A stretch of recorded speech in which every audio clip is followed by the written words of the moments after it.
All right. Today I'm gonna focus on a key distinction where the sooner you realize this, the quicker you are on your path of becoming a trader. And I wish someone else had explained this to me at the start. So I'll go over this. This is really, really important because if you don't get this right, it can take a long time to start trading effectively. So the first, I'm going to make two columns here. It's going to be called trader versus, someone who's still trying to find their way. So what do you call that? Maybe future trader or something? Future trader, or maybe an unsuccessful trader. Or just write unsuccessful, because that's what it really boils down to. The first thing you'll notice amongst all traders, I mean, independent of methodology. So hear me when I say this is independent of methodology. That's how you know that this is the commonality, the common denominator amongst all the traders. They have this key attributes. So not key attributes, but key things that they do. First, and especially in the context of short-term trading. So every one of them, every trader, and you can verify this with the traders that you know or you follow or you see or whatever. Just verify this. Every one of them knows the levels of the markets that they trade. They will know, okay, tomorrow I'm looking at, for example, I'm looking at, I don't know, like the support, 210 support on Tesla. Or I'm looking at the 234 resistance to sell on Tesla. So they will know their levels, are the levels at which they're looking to do trading. The support and resistance levels where they're going to look to execute trades. Every one of them, like unanimous, and maybe not everyone, but I say maybe. You understand when I say everyone, I mean like well over the 90%. Every one of them is going to know their levels. For the markets they trade, they know their levels first and foremost because they're traders. Traders buy and sell. You have to know what levels to buy and sell. So before you buy and sell, you have to know the levels. And then when it hits those levels, you buy and sell. Simple as that. So they know their levels first and foremost. This is the unanimous case with all the traders. Okay. The second thing is they then, when they know their levels for, let's say, for the day, the next day, what they'll have is a plan. And it'll be a plan will just be to execute on those levels. So they'll know, all right, Tesla, okay, taking a look at 234, and that's where I'm going to sell if there's a trigger. So that brings the third. They know what they look for. They know the what to look for when it goes to the levels. So they have the levels. They have a plan which indicates their level, and it's very simple. It's just, okay, this is the plan for tomorrow. This is the level that I'm going to be looking at for selling this market. And then when it goes there, they will have, they will know exactly what to look for, meaning they know their trigger. Now, this is typically with most individuals, they will have some type of candle, some type of, they usually use they use a candle, and it's typically some type of engulfing. But this, this doesn't really, it doesn't need to be a candle. It could also be a wave. If you're a Wyckoff style trader, you can look for a selling wave there. Otherwise, most of them will use a candle closure. So for example, it goes to that 234 resistance on Tesla. At that, it goes above it and then breaks back below it, meaning it quote unquote rejects it, and it rejects it with a strong candle, maybe an engulfing, maybe something. All right, some of them will use some type of other approach, but predominantly I've seen the traders, they're looking for price action triggers, because the indicators lag and they need to know if they're wrong right away. So they have to have like some type of candle closure goes there, because this is not delayed, right? It's like, so they'll use a short-term trigger like a candle. All right, after that they will know their entire execution process. All right, executions process. Now, what does the execution process consist of? And this is really important to understand. They will first and foremost, they will know their stop.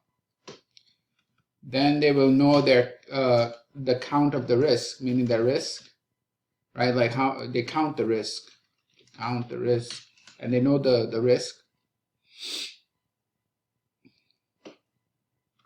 They'll know exactly how to enter. So there'll be two styles, which will be either some type of breakout, breakdown, or it'll be a pullback. So their entry procedure, right? Their entry procedure, their break even, their meaning like if it moves in their favor, when to go to the break even point. Then they'll do the scale out if it's all one shot, or scale out. What is this? Basically the profit taking. I'll just call it profit taking. And when I say the break even and stop management, all right, so these are the components. So let's say it goes to, let's say they have a level, they put in their plan, it goes to that level, then it reverses on an engulfing candle. They will know, okay, stop above the engulfing candle, or the pivot above the engulfing candle, and then they will count the risk. They will have an entry procedure. They will either execute below the engulfing candle on the next candle, or pull back into the engulfing candle, or on the close of the engulfing candle. Then they'll know the break even, meaning it goes to their 1R or 2R. They'll have a break even, and then they'll know how to move their stops, from level to level. And this is just an example. And then if they have, let's say they have, say, 12 contracts, they'll exit either all at once at 2.5R or 2R or 3R, or they'll have a scale out plan at, like, let's say 2R, 3R. So I'll say about 2R, 3R. They'll have 1R, 2R, 3R, something like that, like a profit taking scale out. And that would give them a 2R overall, or it'll be like 2R, 3R, 4, something like that. So this is entire the execution process. They have this nailed down. And I'm giving you all the elements right here. I mean, this is it. This is in 1, 2, 3, 4, 5 bullets. This is what the execution is. Okay, now the next thing they'll do is they'll have a review, right? So a review and feedback. So the first thing is they'll have the trade review. They'll have some type of overall market review, like whatever the market is doing, and a journaling, and then I think that's about it. What's that? Let me see. Trade review, market review. Okay, so market review is just a general market review of what the SPY is doing, or their key stocks that they're following are doing. So this is just the SPY plus, sectors or stocks or whatever. Okay, so second. So yeah, this is like your daily market review. Or maybe I should put that in so you don't confuse it with something else. So it's your daily market review. The trade review is just your trade log, right? So review trade log, it's basically a trade review. And then there is journal, something which will either be which will include their mistakes and learnings. All right, and then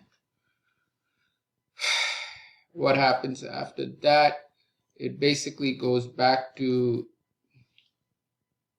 repeat. It goes back to rinse and repeat, meaning go back to the levels, plan, then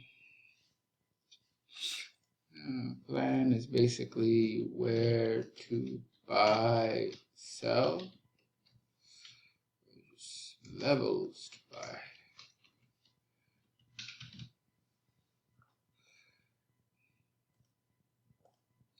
Trigger, execute, review.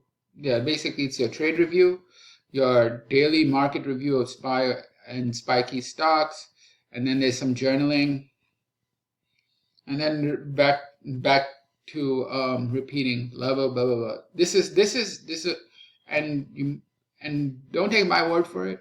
What you want to do is follow any successful trader, and see if they don't have all of this.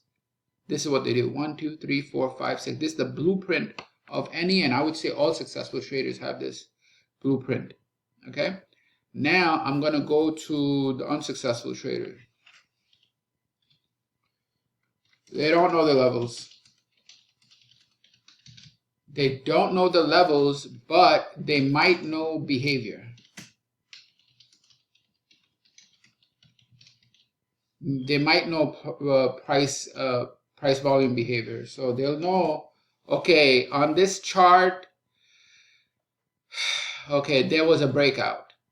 All right, they'll know that. They may also know things like, okay, this is the strongest sector. Breakout or strong, sector, or just general trend.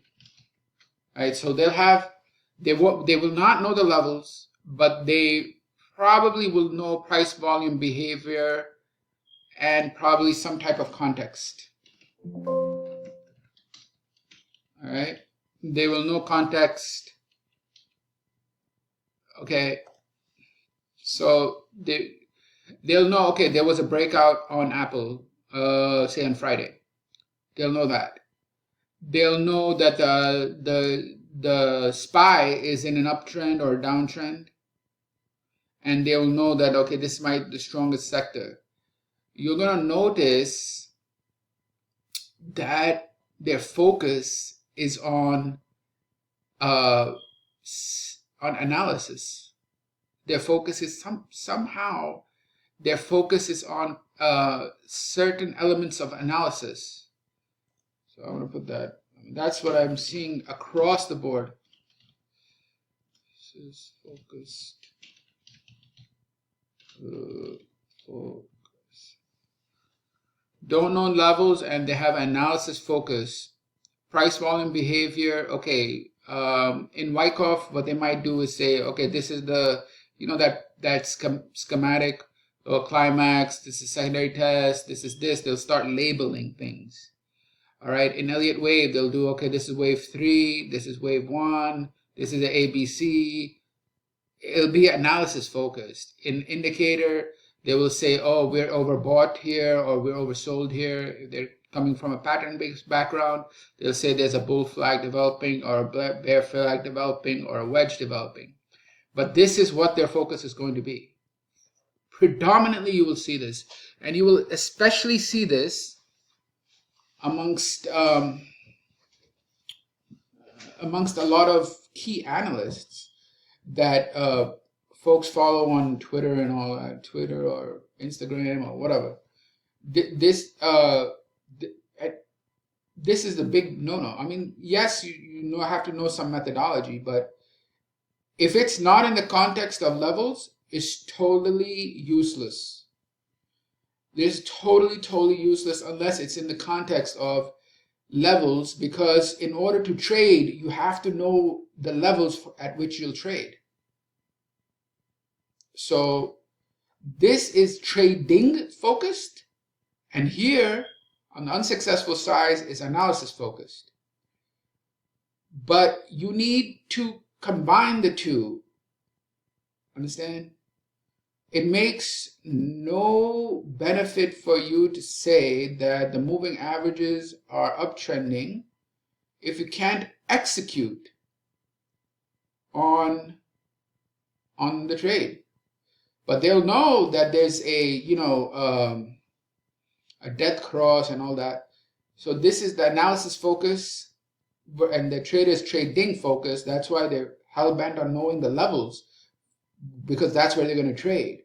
Where the analysis focus is lost when it comes to trading, but it could be very good when it comes to analysis. They will know, okay, this right here has a base. The count goes up to, I don't know, 25 points or whatever, or 200 points. They'll do the base count and all that. And this is also a symptom of other things. I don't want to get too deep into it, but the methodology itself, especially Wyckoff and other methodologies, they have a huge amount of literature. And it's not easy understanding that literature.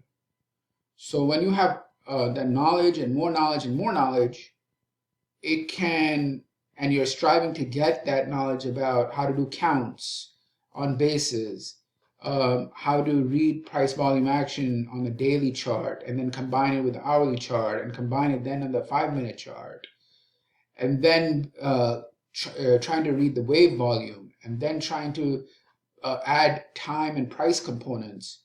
All of that requires a lot of effort, and sometimes you get lost in the methodology. So that it happens, and you're always chasing the methodology and striving to obtain all of that info, but really have lost the trading aspect of it. And this is why you have a lot of really good analysts, because they keep focusing on that, but they're missing the point. So this is the number one attribute, especially with the traders who have a lot of years under their belt, who is struggling. This is what you'll see. If you ask them right now, what markets do you want to trade? They say the SPY. Even though they're following the SPY, even they're following ES futures, ask them one question. What's the current price of the futures? Just ask them. Where are we right now? Even the best analyst cannot answer this question. They won't know that the close today was this. So ask yourself, do you know where the market closed today? What are the levels? Because if you don't, then you're falling into this trap, this major trap. And this is also propagated by the trading education business, because there's so much noise of trading education that, the first thing you're going to find when you go into trading is definitely indicators. You'll find, okay, the RSI, the stochastic, or some other indicator, and typically moving averages. Number one thing. As time goes on, you might jump into order flow, and that's another huge area, because it has so many different behaviors. Or you might fall into Elliott wave, which has its own depth and subjectivity. Or you might fall into Wyckoff, and then over time you'll find something else with different instruments of options, futures, and I'll draw you in because it takes less money, because they're leverage instruments. And then you'll find out about Forex, and that, like, holy shit, 500 leverage. So you'll be jumping over different methodologies as well as different instruments, and then different individuals to follow, because there's so many of them and they all have their own marketing. So this whole thing is is a way of getting lost. All right, so this is usually the see on the left hand side where a trader is buying and selling, so he has to know the levels, and then he knows what he's looking for, and then he executes, and then he reviews. It's basically planning, executing, reviewing, and repeating until you get better and better and better. All right. Whereas the unsuccessful there is going to be totally lost, but will have spent so much time and effort on trying to get the analysis part right, trying to understand what they're doing, because if they have a loss, they go back to the analysis. If they have another loss, they definitely go back to the analysis and stick there because it's a safe place. And they think that if they get the analysis part right, then they can move on. But there's no such thing as getting the analysis part right, because no matter what analysis you do, there's be a certain amount of losses because you cannot predict what will happen next. And markets, I mean, they know how to. They will give you a quote unquote signal, and then reverse it. So the only defense you have is having very small losses and having. It's not a matter of being right or wrong. It's a matter of being able to cut. Anyway, so what's the next unsuccessful traders? They will have no plan.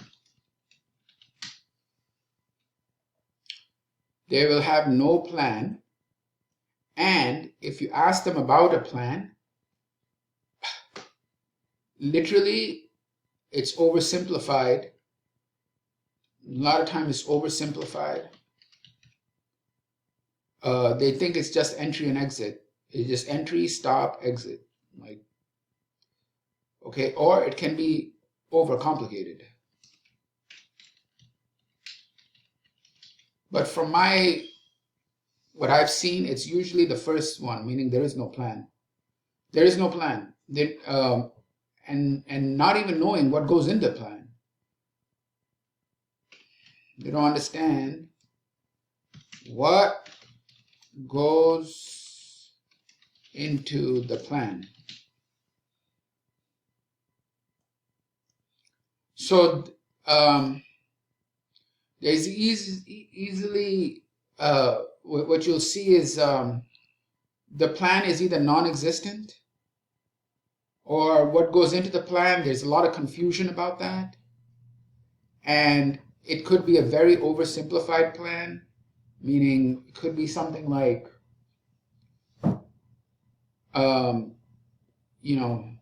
just I'll enter on a breakout and stop below the breakout bar or something like that. And target is 3R. They always focus on target 3R, at least 3R. And I'll risk 1R and then 3R. Something like that. Or overcomplicated this is for different types of individuals who they're basically lost in analysis. And I mean, I've seen folks mention they have a 20-point checklist. You cannot execute a 20-point checklist during the day. It's not possible. It's just not possible. So good luck with that. And you know what? It could still wind up losing on the trade. And then what will happen is you'll have a 21 or 22-point checklist. And what happens is the more you filter, the less likely you will it will fit your criteria. Meaning if you have 3 pieces of criteria and the trade loses, you will then add a 6th and a 7th. And because you add the 6th and 7th criteria, it becomes very stringent. And the signal will not fit the criteria, so you don't get into it, and that's the trade that works. The more criteria you add, the less signals you get. And the implication here is the more criteria you add, you think the more chances of it being a winner. Right? But that really needs to be double checked. Okay. Regarding the execution, there is no execution.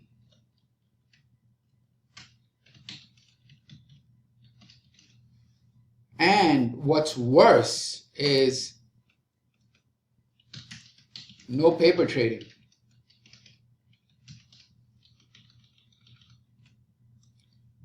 Not even paper trading. So what happens here is, are they executing? There's no plan. There's no execution. No paper trading. So what happens is eventually they'll hit a boiling point where they say, okay, now I'm ready to trade. When that moment occurs, they will just trade. And when they trade directly into transition,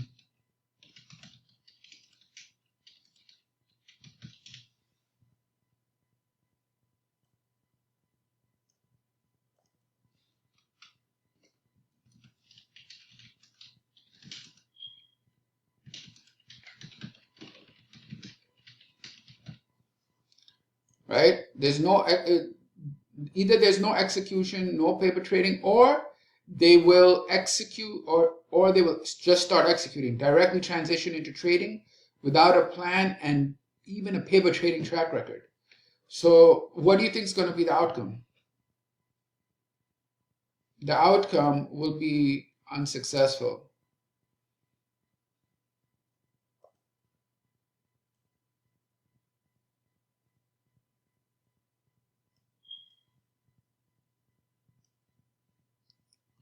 That's what's going to happen. So these are the qualities. Now the other thing to notice is another thing to notice. If these are like quote unquote serious traders, they will spend. There are other symptoms that I want to talk about. So I'll just talk about some other stuff, other characteristics. You will see they will spend a lot of screen time. They will spend a lot of screen time looking at the screen. Okay? But they're going to be totally lost because because we all know that from day to day, is the price volume exactly the same? No, it's not. So you're constantly looking at something that's changing. So you're not going to get anywhere. You're constantly looking from day to day at something that's changing in terms of volatility, in terms of the way it trends or doesn't trend, in terms of false moves and real moves, and this is just wasting time. So spending too much screen time and focused on how should I say this? Price volume behavior. Focus on price volume behavior on one time frame. This is also a major error because what happens is, I'll give you an example. If I show you a 1 minute chart or even a 3 minute chart, how many bars are there? Every hour you'll have 23 minute bars or 61 minute bars, and that's just in 1 hour. So by the time midday comes, you'll have so many bars, and focusing on and their focus is on PV behavior on one time frame, on one PV price volume behavior that can be totally random. Totally random. And that's why it's not going to work. In fact, if you look up the term random walk, it's like, I think it was described to a drunk man walking. The price volume behavior between levels of significance, how it goes from one level to the next, can be totally random. And the proof of this is it's never the same day to day. If you have something that's changing never the same day to day, meaning changing in the number of up waves and down waves, changing in the amount of pullback and rally, always changing. It cannot be consistent. It must be random. So and there's stop hunts and all of that stuff. So I don't even want to get into that. But this is screen time, looking at price volume behavior in one time frame, being lost in the randomness.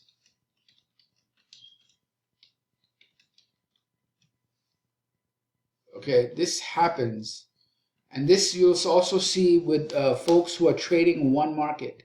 If you're trading one market, right, what do you spend your time on? I mean, the hourly? No, most likely you'll spend your time on a lower time frame. So a lot of the one market traders. I'm not saying that this is wrong. I'm saying that it's better if you just mark your levels and then come back and see what's happening there instead of wasting all your time looking at one market throughout the day and being lost in randomness. All right. So one market traders, they will especially suffer from this. You see this a lot with the folks that they might be trading only the futures and one market. So what happens is they might be trying to day trade that one market, and they're just going to look at that same market day in, day out, but they won't be able to execute because no plan, no paper trading or small to big lot, small to big lot. What do you call progression? I don't even know what to do. Small to big lot progress, right? Because you had to go small lot, then add a lot, then there's a progress, right? So these are the key things. On the left-hand side, you'll find traders, they will know their levels because they're trading those levels. They're looking to trade them tomorrow. They will have the plan, which is nothing more than knowing those levels written down. And this will actually give them a lot of confidence. It's a side effect of knowing the levels and putting them down on the plan actually leads to confidence. It leads to confidence because you have a quote unquote expectation and preparation, knowing what to do next. Knowing what to do next and being prepared leads to some level of confidence. Where this, on the right-hand side, you're not going to have confidence because you didn't put in time to know what to do. If you ask a simple question, where are you going to trade? You don't know. So the other thing is, and I should have mentioned this, is they have dynamic signals that tell them to trade. So what happens is if you open up the chart, right, on one time frame, you'll have buy and sell, or whatever logic you use, whatever methodology, you'll have dynamic signals. So they will trade those dynamic signals. What can those dynamic signals they can be breakout, typically. They can be indicator based, or they can be some type of custom signal. So for example, I'll give you an example. Over here on the left hand side, you have a level, you have a plan, and you have a trigger on what to do at that level, and when it happens, you have a whole execution progress. All of this is known in advance. This dynamic signal is not known in advance. It is literally just opening up a chart and looking for the buy and looking for the sell. That dynamic buy signal can be a breakout, or it can be a test of a breakout, or it can be a dynamic quote unquote spring that happens on a 5-minute chart dynamically, or it can be whatever. It's a dynamic signal. That means there's no preparation in advance. There's no context behind it. It is based off of what you see at the moment, in the moment. And it can be either your interpretation or it can be based on some rules that that you have. So those rules can be, okay, took out this low, it's a new high or new low intraday, and you're just going to take it. So this for sure doesn't work. And if you speak to anyone who's programmed and created signals, they will tell you exactly what I'm telling you.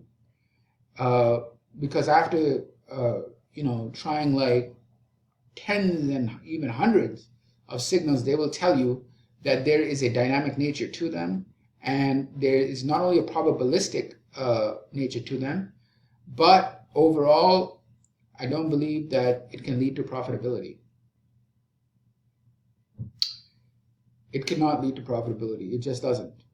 Because in fact, half of the time, you won't have the courage to execute dynamic signals.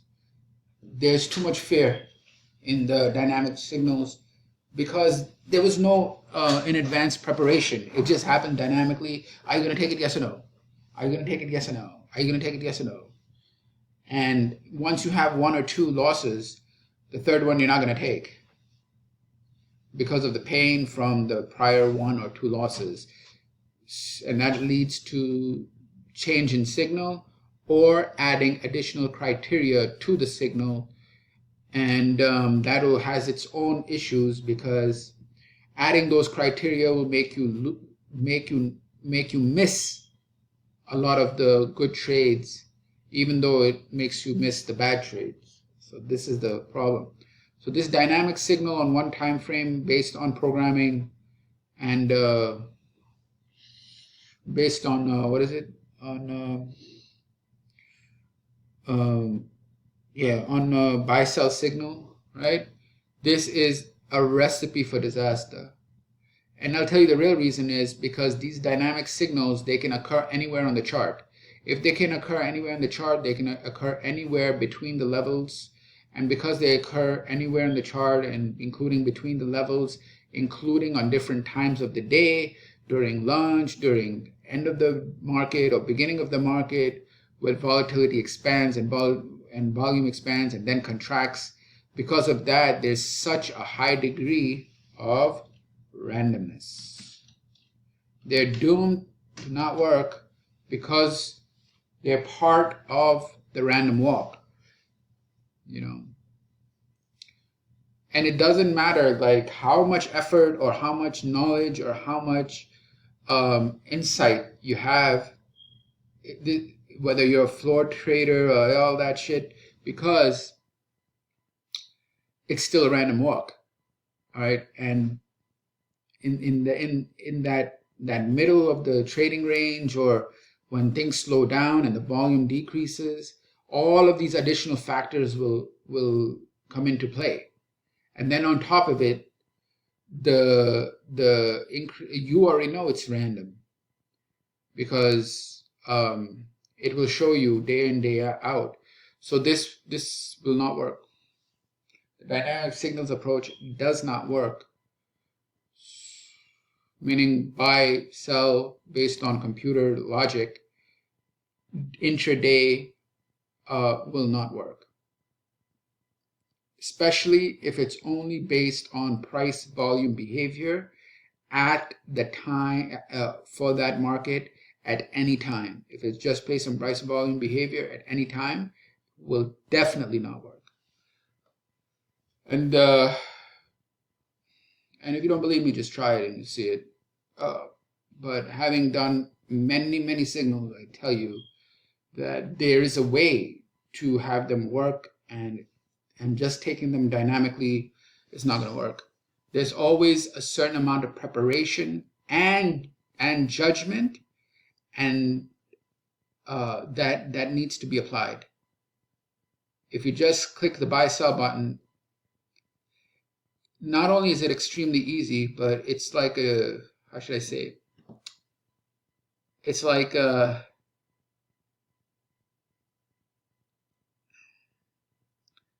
it's like too good to be true, and it is. It's just too good to be true, because it would mean that you've got how should I say, Holy Grail or something like that, right? And many times, if you see effort reward signals or breakouts, especially breakouts, you will see that they just pierce the high, come all the way back, they will fail, and then they'll go up. Or the worst thing you can do is dynamically look at breakouts intraday, because a lot of them are probes and a lot of them are stop outs, and you'll see all of a sudden they will work for a period of time and then stop working for, as soon as the market stops marking up, it won't work. Anyway, I've drawn here a complete comparison for you to see on the left-hand side basically what you need to do, and on the right-hand side what you shouldn't be doing. Okay, so this is now one way to verify this on the left-hand side and the right-hand side. It's now the next step would be to any successful trader, right? Any successful trader that you know is successful, who has P&L and all that published, right? See if they follow the left-hand side, and not only just follow it, but have every element here. Every single element, irrespective of methodology, you will find. Irrespective of methodology, every successful trader will have this. Trade review, market review, some type of journaling, repeating, level, plan, trigger, blah, blah, blah. And what I'm saying is every unsuccessful trader, they will have this. Now, they will not know the levels or, be analysis focused. They'll either have no plan, or if it's there, it will be overcomplicated, they can't execute, oversimplified, just pointless, or will not have a plan. They will not execute, and no paper trading, no real life trading. And when they do real life trading, what happens is they will just go in with an account, not building up their progress. Meaning, before you do a 10 lot trade in the futures, you should do at least a 1 lot trade to see if you're making money or not. Then 3, right? Then you go to like 5 or 7, probably 5, then 7, then 10, something like that. And before you even do that, the step 1 is this. So this is the issue. And then finally, you'll definitely see this. If you see the traders who like to program, they will for sure have dynamic signal problem. Traders who are, have that program experience, especially in the futures market, they will have dynamic signals and they'll be lost right here.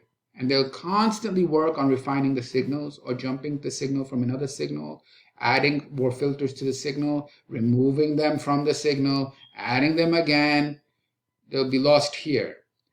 And then the others, they will suffer from the one time frame. If they trade, one market, this will be very likely the problem. All right, so I've drawn the left and the right, and now you can draw your own conclusions and your own judgments. Thank you. Have a good weekend. Bye.